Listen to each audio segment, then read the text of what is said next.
Sim, perfeitamente. Então tá, pessoal, boa noite a todos. Eu sou o Dr. José Mauro Zimmermann, eu sou o chefe do ambulatório de joelho do Hospital de Clínicas de Porto Alegre. Eu sou mestre em ciências cirúrgicas da URGS e fui acadêmico da medicina da URGS de 2004 a 2009. Então, sei bem como é que é essa época. Então, me pediram para falar sobre o assunto que eu lido no dia a dia, né? Que são as patologias do joelho. Então, vamos lá. Primeira coisa, visualizem essas duas imagens aqui e imaginem que não tivesse essas estruturas citadas dentro do joelho. Tá? Se não tivesse os ligamentos, se não tivessem os meniscos. O joelho é uma estrutura bicôncava, né, no fêmur, em cima de uma estrutura em taça, que é a tíbia. O joelho não foi feito para dar certo sem as estruturas menisco-ligamentares, por isso que é tão importante, por isso que a gente vê tanto as lesões menisco-ligamentares acontecer, porque elas são muito solicitadas na articulação do joelho. O joelho tem uma movimentação policêntrica, então da anatomia básica e biomecânica, a gente vê que o joelho não é só uma dobradiça, né, de flexo-extensão, ele tem movimentação para anterior, para posterior, medial, lateral, proximal, distal, as rotações interna e externa e adução e abdução.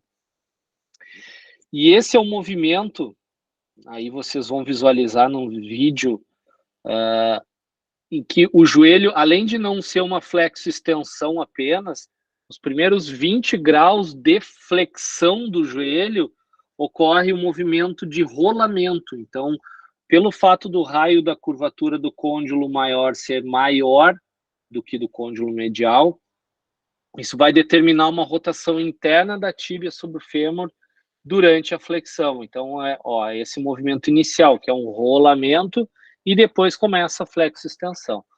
Depois dos 20 aos 30 graus, começa sim o deslizamento daí.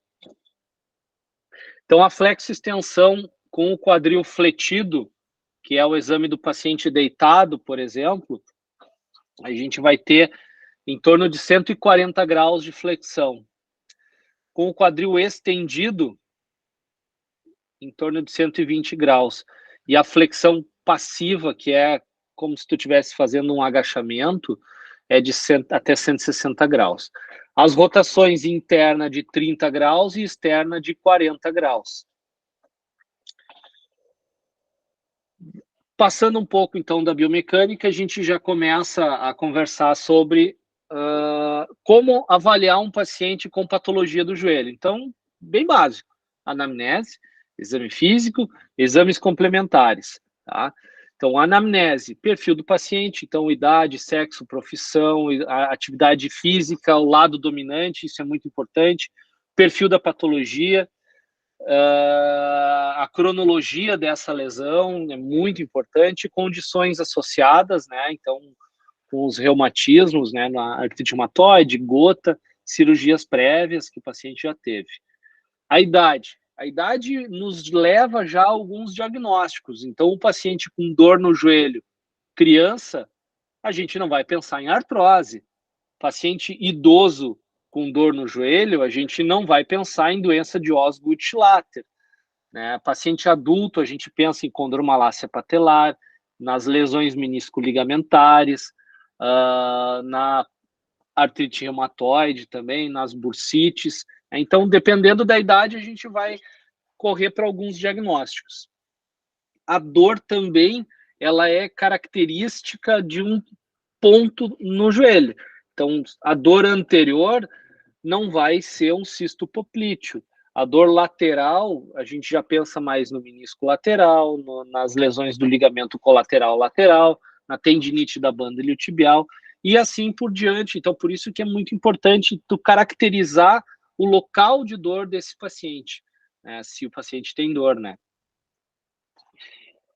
E aí, depois da anamnese, a gente parte para a inspeção, né? Quando o paciente entra no consultório, já é uma forma de avaliar, né? Tu já vê o paciente caminhando, né? Então, tu vai ver o alinhamento frontal, coronal, O lateral, né, que a gente vê aqui a imagem, ó, o recurvato, que é quando o joelho estende além do normal, né? O alinhamento das patelas, que a gente coloca as patelas alinhadas, pode ser que tenha uma rotação diferente de uma perna em relação à outra, né, na síndrome do mau alinhamento. Pede para o paciente caminhar, e aí a marcha a gente vai avaliar, quem sabe, uma flambagem, que nada mais é do que uma abertura do espaço medial ou do espaço lateral do joelho. Posicionamento dos pés, a mobilidade articular, a gente avalia durante a marcha também. Pede para o paciente deitar, e aí a gente vai ver a atrofia muscular, a gente vai avaliar a altura da patela, e pode aparecer esse sinal, que é o sinal da corcova do camelo, que é um indicativo de uma lesão do tendão patelar. Então, aqui a gente vê a patela, a tuberosidade anterior da tíbia, com a tíbia proximal, e uma depressão, que aí pode significar uma lesão do tendão patelar. Avaliamos edema, né? O joelho é uma articulação facilmente palpável, e aí a gente vai ter de grau 1 a grau 4, sendo que o grau 4 é aquele edema da hemartrose, do sangue para dentro do joelho. Grau 2, a gente palpa uma discreta elevação da patela. Grau 3 é o sinal da tecla. E aí, depois dessa anamnese e exame físico básicos, a gente vai pensar em alguns dos diagnósticos já, né? Então, essas 6 patologias são as patologias principais que a gente vai ter no joelho, né? Vamos falar um pouquinho sobre cada uma delas. Artrose. A artrose nada mais é do que a manifestação no joelho de uma síndrome clínica de diferentes graus de degeneração articular. É uma das doenças musculoesqueléticas mais comuns, tem uma prevalência, obviamente, maior entre os pacientes mais idosos, né? Então, os pacientes com mais de 65 anos, em torno de 1/3 tem algum grau de artrose de joelho. Só que pode não ser sintomático. A gente olha aqui que 16% das pessoas com mais de 45 anos de idade têm algum sintoma relacionado a essa degeneração articular. E mais comum nas mulheres do que nos homens, e é mais comum nas mulheres da raça negra. Existem fatores de risco que a gente vê para artrose de joelho. Os fatores modificáveis, como o aumento do peso, atleta corredor de elite, pós-trauma, lesão ligamentar ou meniscal e atrofias musculares. E aquelas causas, aqueles fatores não modificáveis, o paciente que tem uma alteração neuropática, idade, condições metabólicas e deformidades congênitas ou idiopáticas. Patogenia da artrose, mais de 90% são macromoléculas da cartilagem, né, proteoglicanos e colágeno do tipo 2, que confere elasticidade e alta força têncil. E aí a gente vê na fase inicial o aumento da síntese dos proteoglicanos, mais uma eventual apoptose dos condrócitos. E aí, essa eventual apoptose de condrócitos, a gente vê uma desconhecida razão pela inefetividade desse reparo começar a acontecer, né? E aí a gente observa-se que ocorre progressivamente um dano estrutural à cartilagem que vai alterar a função do condrócito. E aí aqui eu sempre falo nas aulas, né? Tudo em medicina que a gente não tem muita explicação, a gente bota a culpa nas interleucinas, né? E aí aqui tá a interleucina beta, TNF-alfa, interleucina 6, são os culpados da história no fim, né? E aí vão ativar a metaloproteinases, que degradam os proteoglicanos e clivam o colágeno. Progressivamente, começa pela cartilagem, depois parte para o osso e depois, por último, para a membrana sinovial. E aí a gente vê tudo isso aqui que eu falei para vocês até agora é a patogenia da artrose, não é apenas da artrose de joelho, todas as articulações podem ter artrose, né? Pode ocorrer a degeneração articular e todas têm essa patogenia ao redor. Quadro clínico é crônico, evolutivo, ocorre agudização pelas crises de sinovite, não é uma doença sistêmica, então não vai pular de uma articulação para outra é muito mais biomecânico relacionado à idade, fatores genéticos, sim, né, mas mais pela questão biomecânica mesmo, do que uma doença sistêmica, não é que nem a artrite reumatoide, que a dor, que a lesão pula de uma articulação para outra, mais ou menos, não é assim. E aí os fatores que agravam certos tipos de atividade ou esporte, excesso de peso e má postura. A dor piora com o frio, com o tempo úmido, então aquele paciente chega para ti no consultório e vai dizer: pois é, doutor, ontem estava para chuva e piorou minha dor. É exatamente isso. Mudança de pressão, tempo úmido, vai causar aumento da dor. Melhora com o repouso, pode ter uma certa rigidez matinal, mas elas melhoram com as atividades e piora mais tarde com a movimentação. Então tá aqui o paciente clássico de artrose, velhinho, com que vai levantar e ele bota a mão no joelho por causa da dor, né? Então, dor, mobilização, crepitação articular, pode ter atrofia, pode ter calor articular ocasional. E essa imagem mais clássica também é a imagem clínica, né? A grande maioria é uma deformidade em varo, ou seja, o joelho indo para fora. Ó, essa é a imagem, isso é um desenho do Netter, né? Que é o compartimento medial mais comumente acometido, pacientes do sexo feminino e obesas. Importante o diagnóstico diferencial com lesões menisco-ligamentares e condromalácia patelar. O diagnóstico da artrose, ele é clínico radiográfico. Tá? A gente faz a história, exame físico e parte para raio-x. Não se diagnostica artrose por ressonância nem por tomografia. Tá? Até pode ser diagnosticada, mas não é o exame ideal. O exame ideal é o raio-x simples, em incidências adequadas, em que tu consegue ver a diminuição do espaço da articulação. Essa imagem aqui que vocês estão vendo é um panorâmico de membros inferiores, em que a gente vê tanto o membro inferior direito, que tem uma prótese de joelho, e o membro inferior esquerdo, que tem uma artrose de joelho, que também é um exame usado para a gente fazer o diagnóstico. E aqui é a importância da gente pedir o raio-x de articulações de carga com carga, quando o paciente puder fazer o apoio. Olhem aqui a diferença. Estou fazendo um raio-x sem carga, essa é a primeira imagem, e o raio-x com o apoio, na segunda imagem. Desculpa, a gente vê o pinçamento medial aqui importante. E nessa segunda imagem, a gente vê a articulação subluxando. Né? Bem interessante aqui de ver. Então, o quadro radiológico completo é esclerose do osso subcondral, diminuição ou irregularidade do espaço articular, cistos, osteófitos e a deformação da articulação que na imagem clínica ali eu já mostrei para vocês, né? O joelho varo. O tratamento é conservador, pelo menos 6 meses pós-diagnóstico, com repouso relativo, perda de peso, exercícios leves. Deve-se orientar o paciente a fazer atividade física para ganho de massa muscular, para movimentação, gelo, calor úmido, medicamentos analgésicos. Pode-se usar aquelas palmilhas e braces, e tem as infiltrações articulares, que hoje em dia está em voga, ácido hialurônico, corticoide também podem ser utilizados. E o tratamento cirúrgico é para falha do tratamento conservador, não se sai operando as artroses em geral. Tá? E aí, no tratamento cirúrgico, a gente tem todas essas cirurgias no nosso escopo, né?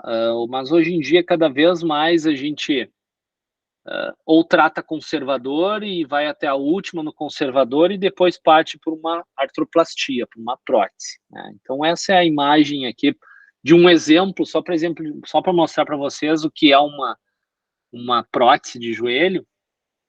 Então, aqui é um raio-x do joelho esquerdo de um paciente com uma deformidade em varo, né, com o joelho já com uma artrose medial importante, tem um pouco de artrose lateral e tem um pouco de artrose na região anterior, e a gente substitui esse joelho por uma prótese total, em que a gente coloca o componente do fêmur, da tíbia, o polietileno que está no meio fazendo a articulação acontecer, e também tem o componente da patela que foi substituído. Próxima patologia, ou grupo de patologias, são as lesões menisco-ligamentares, né? Então, como eu falei no início, os meniscos e os ligamentos são extremamente importantes para a articulação do joelho acontecer, né? Então, os meniscos, ele tem funções de preenchimento, estabilidade rotacional, eles são o amortecedor do tênis, que é a maior capacidade deles, eles têm função de lubrificação e propriocepção. E os ligamentos, os cruzados, bloqueiam contra a anteriorização e posteriorização, e os colaterais contra o estresse em valgo e varo. É um dos locais mais comuns de entorse, então as lesões menisco-ligamentares são bem frequentes, né, no corpo humano. As lesões do ligamento cruzado anterior, para quem acompanha esportes, especialmente futebol, hoje aqui no Brasil, né, a lesão do ligamento cruzado anterior é a lesão cirúrgica mais comum articular. Ela tem ainda uma ocorrência maior nos pacientes do sexo masculino, mas as mulheres têm uma predisposição muito maior por diversos fatores.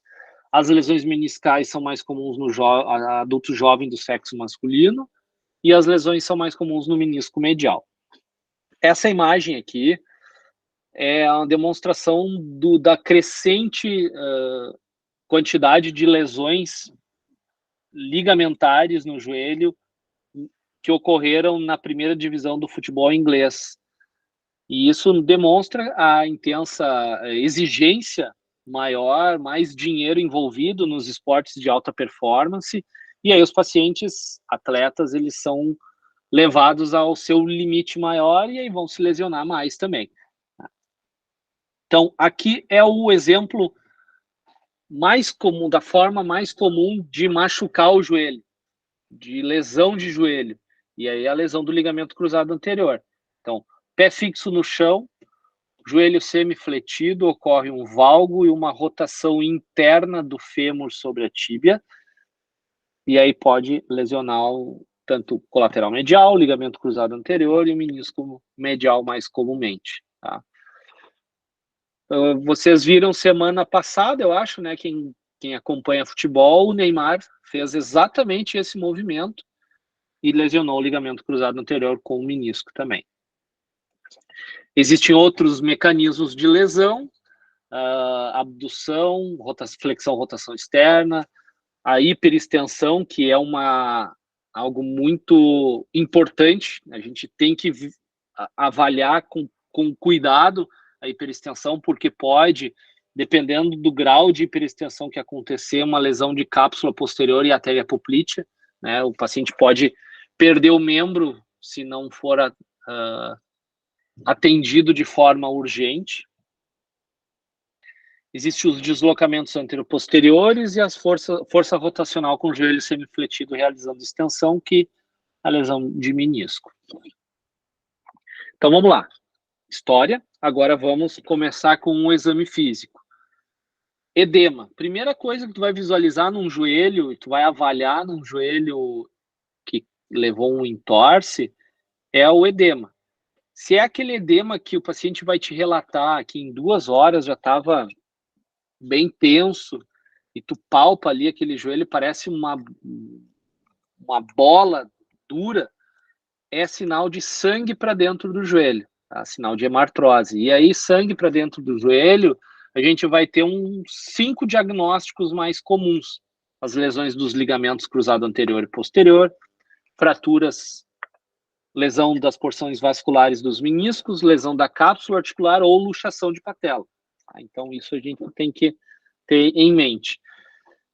Se é aquele edema mais insidioso, menisco degenerativo, a gente já pensa mais em menisco degenerativo, e lesões mais crônicas. Lembrar da atrofia muscular, que lesão que ocorre na hora não leva a atrofia muscular, então a atrofia é mais de alguns dias. E amplitude de movimento do joelho, sempre pensar em lesões de menisco, quando tu tem bloqueio da ADM do joelho. Diagnóstico, agora no exame físico, os testes, vocês estão vendo aí nas aulas e acompanhando ortopedistas, que o ortopedista adora epônimo, né? Adora nomear técnicas e adora nomear testes de exame físico. Tá? Então, o joelho é extremamente rico nisso, e aí a gente tem para menisco esses testes de palpação e de rotação que a gente avalia. Tem os testes de estresse, VAR e valgo para avaliação dos ligamentos colaterais. Tem os testes para o ligamento cruzado anterior, que nada mais a gente avalia a anteriorização da tíbia em relação ao fêmur, e os mecanismos rotacionais no caso do teste do pivot shift. Para o cruzado posterior é a mesma coisa, né? A gente vai ter só, vamos levar o joelho para posterior. Mas para fazer o diagnóstico das lesões menisco-ligamentares, sem sombra de dúvida, a ressonância magnética é o exame de escolha. Diferentemente da artrose, a ressonância é o principal exame complementar que a gente usa para o diagnóstico, tá? Então, aqui, para a gente treinar um pouquinho, essa primeira imagem aqui de cima é um corte sagital ponderado em T2, em que a gente vê uma lesão do corno posterior do menisco medial. Essa segunda imagem aqui, ponderada também em T2, um corte sagital, a gente vê uma lesão do ligamento cruzado anterior apontada na seta. Terceira imagem, ponderada em T1 agora, a gente vê uma fratura avulsão do ligamento cruzado posterior. E aqui, na última, um edema importante do côndilo lateral e uma lesão do ligamento colateral medial. Classificação. Grau 1, grau 2 e grau 3. Muitas coisas na ortopedia a gente vai classificar dessa forma. Basicamente, as lesões musculares, as lesões ligamentares, de forma básica, é exatamente assim, que a gente vai ver. Grau 1, é como se a gente estivesse pegando uma borracha, uma tira de borracha, tracionando ela. Se a gente tracionar e soltar e ela voltar para o mesmo aspecto, é uma lesão grau 1. Se a gente tracionar, ela romper algumas das fibras, mas voltar para o lugar, é grau 2. E se ela romper completo, é uma grau 3. Tá? Então, vamos lá. Diagnosticamos, agora vamos tratar.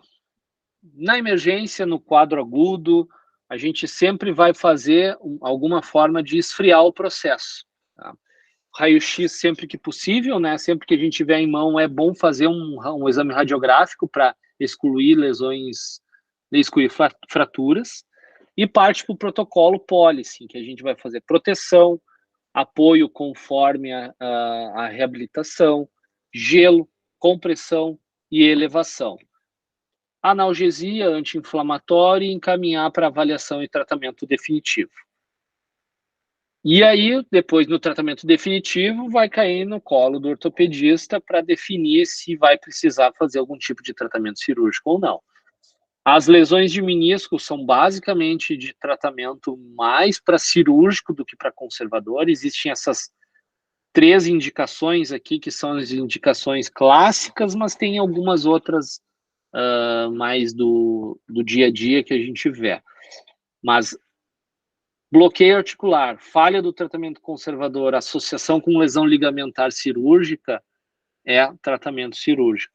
E aqui essa imagem é a lesão mais clássica de menisco, que é a lesão em alça de balde. Ó. É como se o côndilo atua como uma navalha e corta o menisco, formando uma alça de um balde mesmo. E a gente vê essa é a lesão mais comum, mais famosa, digamos assim, de menisco que a gente vê. Lesão do ligamento cruzado anterior, tratamento conservador, ela é viável para pacientes dispostos a mudar seu estilo de vida.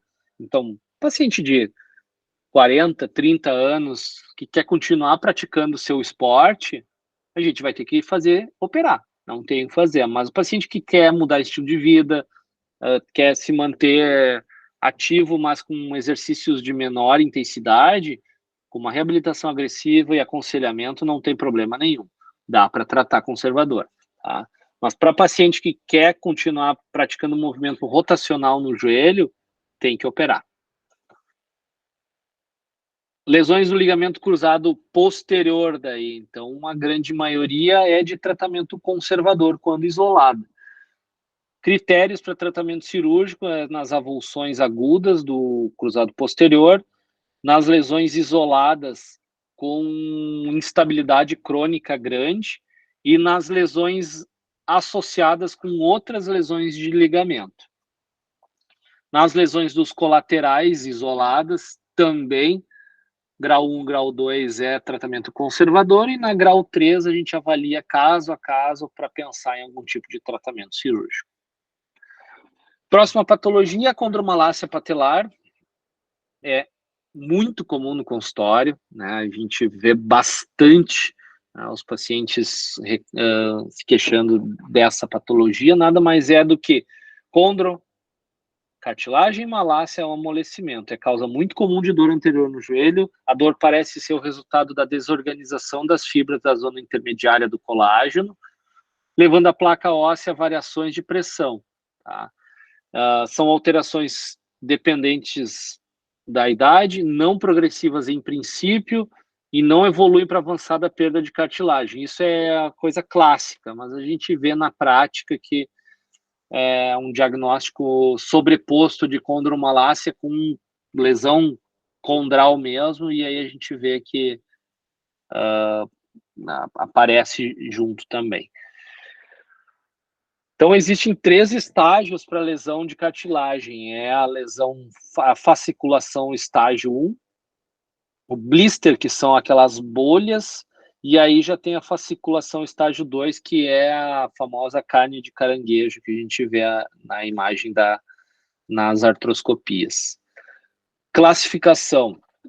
A gente classifica como a grau 0, que é a cartilagem intacta, a grau 1, que é só o amolecimento, que é o conceito de condromalácia, grau 2, que são as fissuras até 50% da espessura da cartilagem, grau 3, que são fissuras que passam de 50%, ou essa imagem aqui, que é a carne de caranguejo, e a grau 4, que já é a exposição do osso condral, já é o diagnóstico de artrose propriamente dita.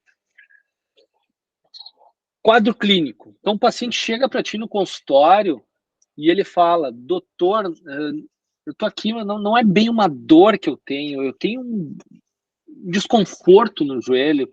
Quando eu fico muito tempo sentado, eu vou levantar, eu trabalho sentado.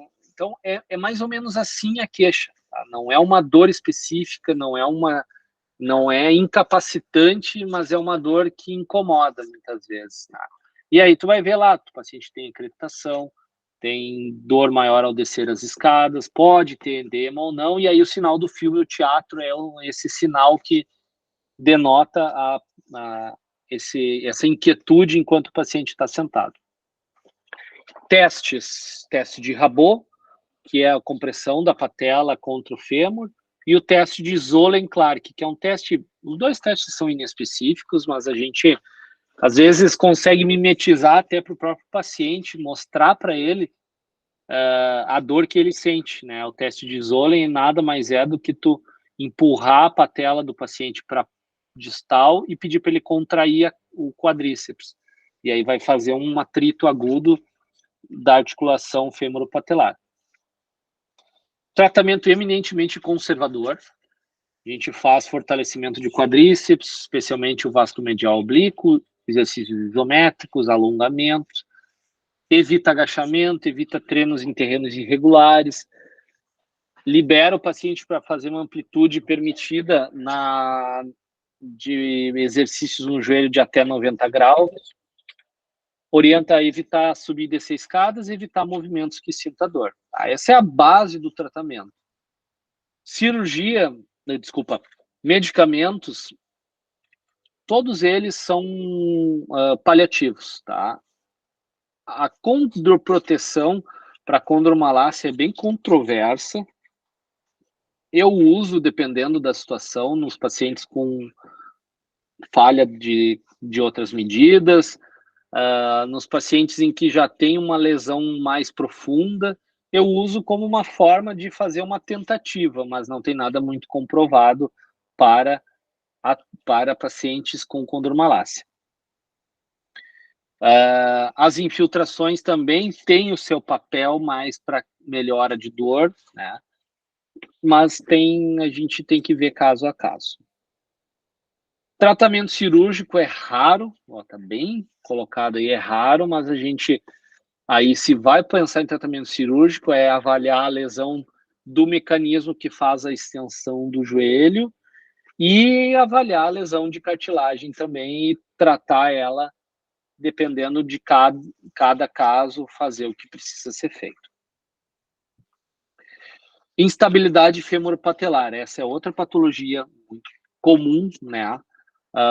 E aí aqui eu quero trazer para vocês o conceito de luxação ou subluxação.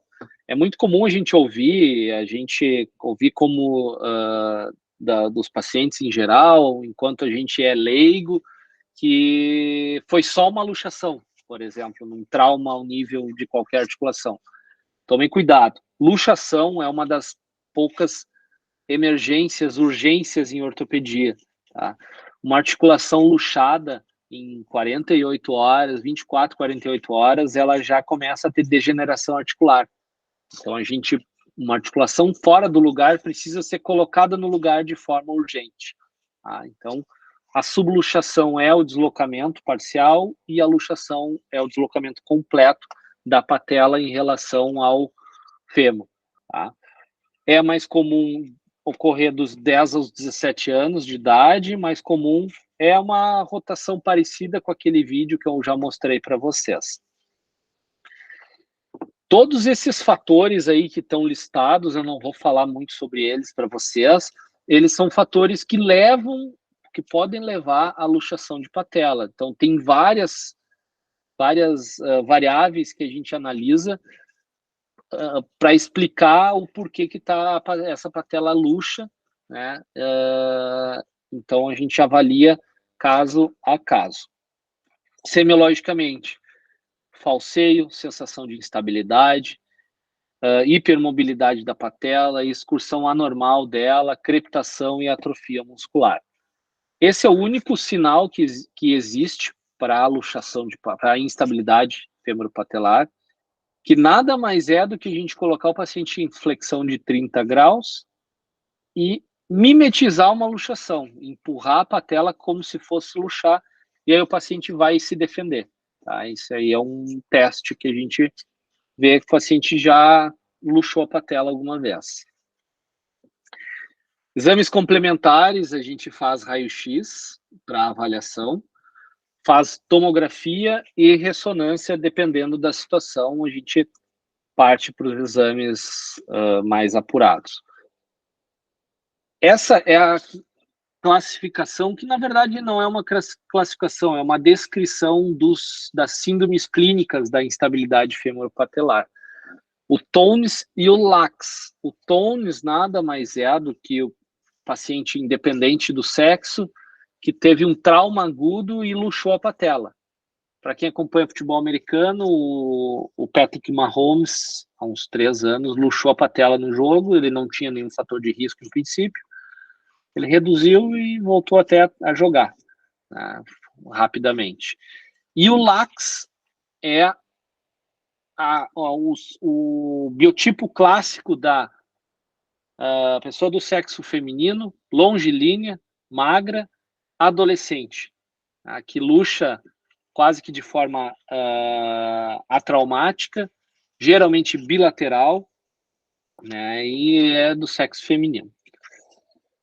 Tratamento da luxação aguda é conservador, não se sai operando com alguns critérios que pode pensar em um tratamento cirúrgico que estão listados aqui, mas basicamente é reduzir a luxação e imobilizar, tá? Nas meninas, essas da síndrome clínica LAX, tem uma recorrência de 15% a 44%. Então, nesses pacientes, a gente tem que pensar bem o que fazer, tá? Porque tem uma certa recorrência. Na lesão crônica, também podemos fazer o tratamento conservador com reforço muscular, especialmente do vasto medial oblíquo também, assim como na condromalácia, mas já estudar um tratamento cirúrgico aí atuando em alguma daquelas causas que estão todas listadas ali naquele slide de fatores predisponentes. Próxima patologia, então, são as fraturas, né? Então, é uma lesão extremamente comum, porque as pessoas fazem atividade física intensa, as pessoas andam de moto, andam de carro, e acabam tendo fraturas de patela, de tíbia e de fêmur, que são fraturas ao redor do joelho. Mas aqui, conceituando geral, é uma lesão óssea causada por uma força que supera a capacidade máxima da estrutura de suportar, tem forças diretas, forças indiretas, e aí a gente vai ver outra coisa que o ortopedista adora fazer, que é classificar. A gente adora classificar, e uma classificação básica de fraturas é a classificação descritiva, que a gente vai descrever o osso que ocorreu essa fratura, a localização no osso, então se é na diáfise, se é na metáfise, se é na epífise, o desvio que está acontecendo nessa fratura, então se ela está desviada, como nessa última aqui, se ela não está desviada, como nessa primeira, e ainda as denominações especiais. Então, a dor localizada após um trauma direto é fratura até que se prove ao contrário, ou seja, tu tem que examinar bem o teu paciente e, de preferência, se tu tiver qualquer dúvida, encaminhar para uma avaliação radiográfica para diagnóstico ou exclusão. Aumento de volume, crepitação, deformidade e mobilidade anormal. Então, o raio-x, ele diagnostica praticamente todos os tipos de fraturas agudas, basta fazer o exame adequadamente e ter um olho que saiba ver fraturas. A tomografia, ela é usada para as lesões articulares e para planejamento cirúrgico. E a ressonância para fraturas ocultas. Essa aqui é uma clássica fratura oculta, né? A fratura de escafoide, que a gente olha nessa imagem aqui, que o olho mais especializado vai ver que tem uma diferença aqui, que pode significar uma fratura, mas na ressonância é bem claro que tem uma fratura de patela demonstrada aqui. Diagnóstico diferencial com lesões menisco-ligamentares, infecção periarticular e as tendinobursites. E no caso do joelho, em específico, as lesões do mecanismo extensor, que a gente tem nos pacientes menores de 40 anos a lesão do tendão patelar e nos maiores de 40 anos a lesão do tendão do quadríceps, tá? E aí a lesão do tendão quadríceps, mais pensando em pacientes com doenças sistêmicas, né? Lúpus, diabetes, gota, hiperpara, uremia, obesidade. E já nos pacientes mais jovens da lesão do tendão patelar, o paciente atleta mesmo, então o joelho do saltador, por exemplo. O tratamento é muito amplo, depende da fratura, da localização, da idade do paciente, da profissão, se é o lado dominante ou não. Então, a gente tem uma gama de indicações aqui, mas a gente chama de tratamento conservador quando é imobilizada essa articulação, esse segmento, não só articulação. Mas tem a desvantagem da própria imobilização, necessidade de gesso e alinhamento nem ser perfeitos. E o tratamento cirúrgico, que tem a vantagem de alinhar, de evitar imobilizações, mas a desvantagem dos riscos cirúrgicos, né, e riscos anestésicos. Então, só para exemplificar para vocês, essa é uma fratura de fêmur distal em que a gente fez uma osteossíntese com placas e parafusos, com placa e parafusos. Essa é uma fratura de patela que foi feita uma osteossíntese com uma banda de tensão, com parafusos e uma cerclagem. E essa é uma fratura de tíbia proximal, que a gente fez uma osteossíntese com parafusos apenas, com visualização por artroscopia. Última lesão é a artrite séptica. Aqui eu coloco essa lesão, ela não é tão comum, tá, quanto as outras, mas ela é tão importante que eu acho interessante ter sempre em mente, na mente do médico geral, o diagnóstico de infecção intraarticular, tá? Porque o manejo, se for feito adequado, ele muda completamente o prognóstico, se for feito rápido e adequado. Tá? A gente pode salvar uma articulação de degeneração articular grave. Então, o conceito é uma invasão de micro-organismos patogênicos do espaço articular, que pode ocorrer principalmente por disseminação hematogênica, também por osteomielite, tecido adjacente infectado, durante o procedimento, então, infiltrar um joelho pode levar à infecção, ou pós-trauma. Ocorre mais em adultos, mas as maiores sequelas, obviamente, ocorrem em crianças, né, que ainda estão em desenvolvimento. São mais frequentes nas extremidades inferiores. 25% das crianças que escovam os dentes fazem bacteremia, e a população mais predisposta são aqueles mais imunossuprimidos, né, usuários de drogas, idosos e os pacientes com SIDA. Esse aqui é um dado de 1996, referências americanas, né, de os micro-organismos mais frequentes relacionados à artrite séptica, dependendo da idade e do tipo de paciente, tá? Mas lembrar bem do Staphylococcus aureus, da gonorreia, do gonococo, né? Basicamente, Staphylo aureus é o principal. Tá? Da forma mais comum que ocorre a artrite séptica, que é a disseminação hematogênica, existe uma sequência de fatos.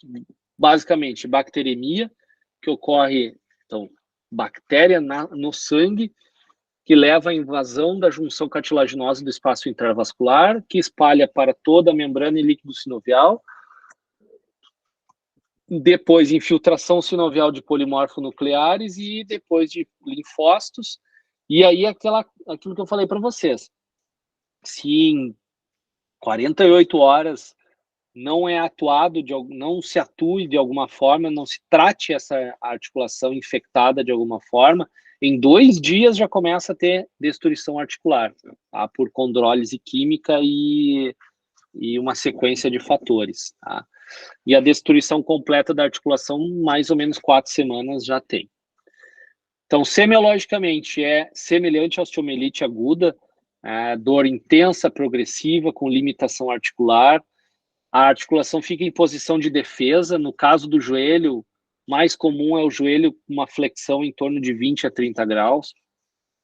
Sinais flogísticos, dor, calor, rubor, aumento da temperatura corporal, comprometimento sistêmico, isso tudo é a sequência de fatos de uma infecção, de uma sepse, digamos assim.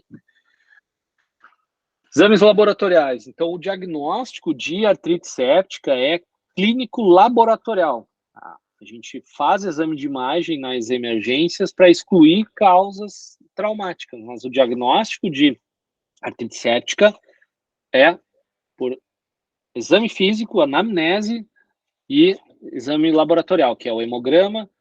Hemocultura pode ser usada, raramente ela dá positiva, a proteína C reativa e o VSG. Tá? Então, a PCR, proteína C reativa, é muito útil. A gente vê que rapidamente, então 6 horas de início de uma infecção já começa a se elevar, tem um pico de 24, 36 horas, né? Então a gente vê bem a PCR, usa bastante PCR para diagnóstico e manejo depois. A punção é um exame complementar que fecha o diagnóstico, então nas articulações que é possível puncionar, como joelho, cotovelo, dedos da mão, punho, a gente punciona. Articulações mais profundas, às vezes a gente leva para o bloco cirúrgico, já com vistas à drenagem, mas punciona também, né? Como o ombro, quadril, que é mais difícil de tu puncionar cegas, né? Digamos assim.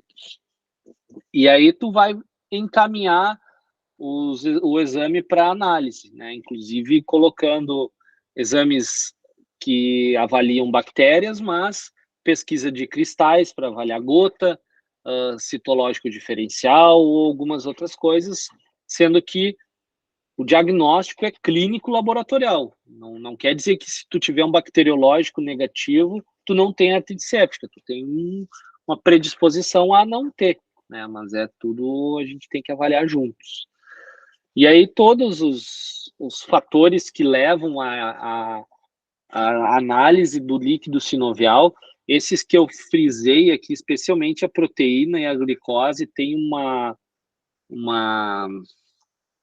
não é bem documentado, tá? Eu até tive lá no Clínicas, a gente andou tendo umas divergências com o pessoal do laboratório. A proteína é uma coisa que não tem grandes evidências. A glicose parece que tem. Então, a gente tem usado a glicose e eu vejo uma certa correlação com a artrite séptica, sim.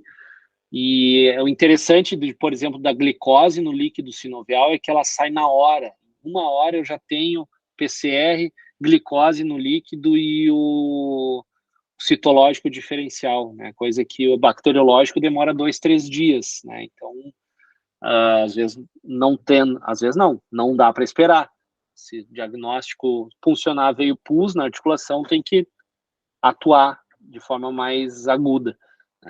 Raio-X, então, tu pode usar, ultrassonografia é muito examinador dependente, também tu pode usar, cintilografia e ressonância só para casos de dúvida mesmo, a ressonância é um exame que no Clínicas é fácil, mas dependendo do local em que tu esteja, não é tão fácil assim, então não dá para esperar uma ressonância para fazer um diagnóstico, né, de uma artrite séptica. Diagnóstico diferencial com osteomielite, com sinovite transitória do quadril e com até neoplasias, né? Tu tem que pensar.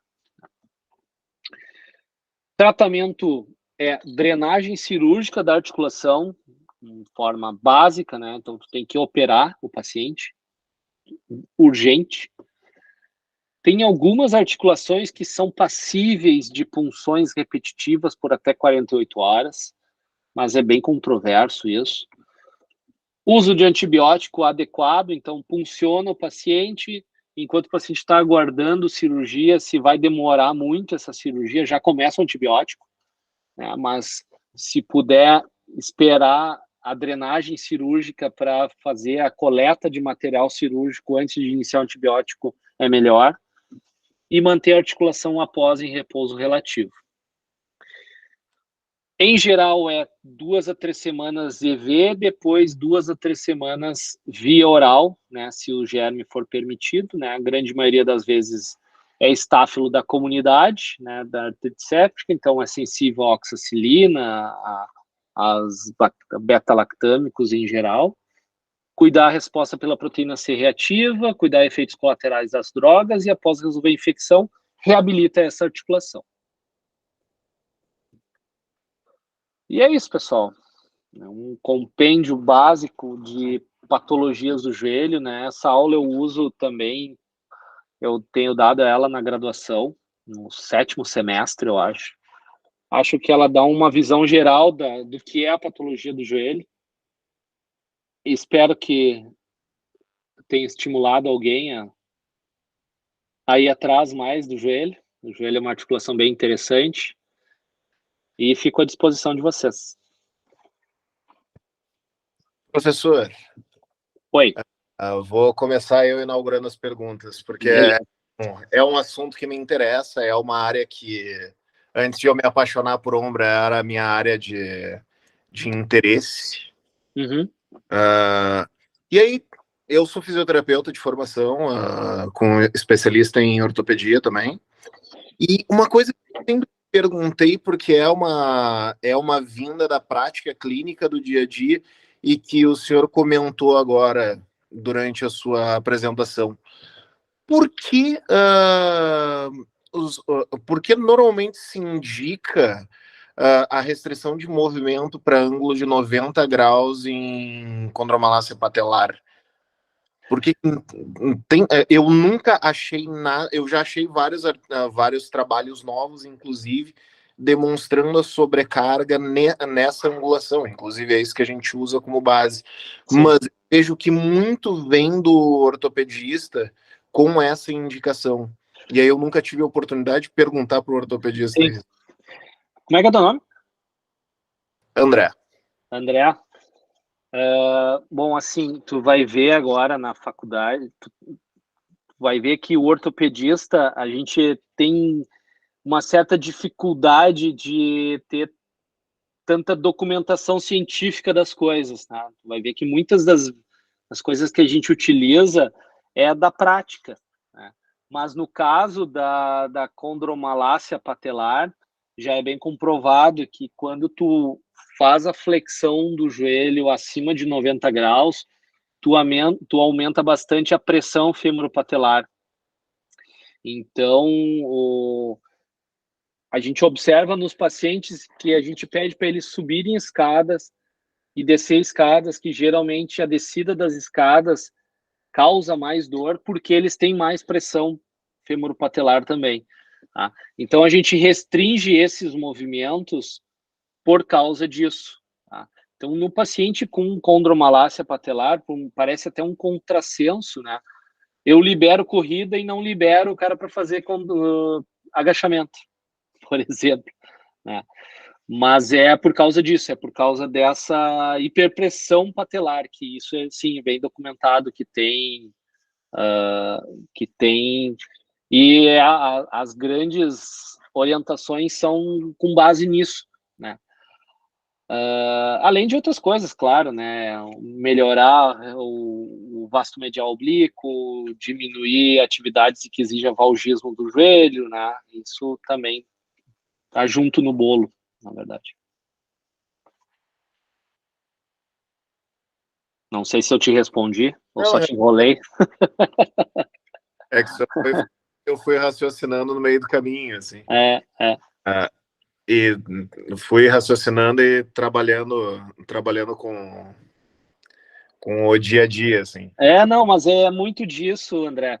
A gente vê, e especialmente o manejo fisioterápico das patologias ortopédicas é tão importante quanto, né? Tu viu, tu é fisioterapeuta, né? E só que muitas das coisas é da prática. Se tu for olhar, existem diversos protocolos de reabilitação pós-reconstrução de ligamento cruzado anterior. Não tem um certo, né? É complicado, né? Então, tem prática, né? O que o profissional se sente mais confortável. E, na regra geral, quase todos eles funcionam. Tem a regra básica do ganhar ângulo de extensão máximo num período mais curto possível, no máximo em 30 dias e tal. Mas além disso, o resto não é como o profissional se sente mais habilitado a trabalhar. É isso aí. Obrigado, professor. Beleza. Muito obrigado pela sua aula, professor. Nós ficamos muito felizes com a sua presença. Bom, que bom. E alguém mais tem alguma pergunta?